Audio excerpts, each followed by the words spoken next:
வேக வர மாதிரி தண்ணி ஊற்றிக்கணும். அப்போ தான் சத்துக்கள் வேஸ்ட் ஆகாது.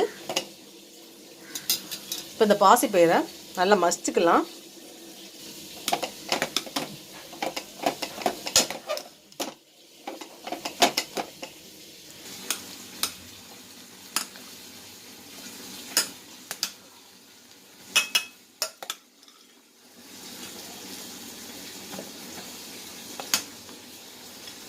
ரொம்பவே மையாக மசிக்காமல் மிக்சிலாம் அடிக்கக்கூடாது. கொஞ்சம் 1-2 பயிர் அப்படி பாதியாக கிடந்தா டேஸ்ட் நல்லாயிருக்கும் சாப்பிடும்போது. ரொம்ப மையாக இருந்துச்சுன்னா அந்தளவுக்கு டேஸ்ட் வராது சாப்பிடும்போது. அதான் தேங்காயும் கொஞ்சம் பரபரப்பாகவே போட்டு வறுத்தாச்சு. தேங்காயும் ரொம்ப மையாக அரைக்கக்கூடாது. தூள் டேஸ்ட்டில் இருக்கணும் தேங்காய். அதே மாதிரி தான் இந்த பாசிப்பயிரும் அந்த மாதிரி வேக வச்சு இப்படி மசிச்சுக்கலாம்.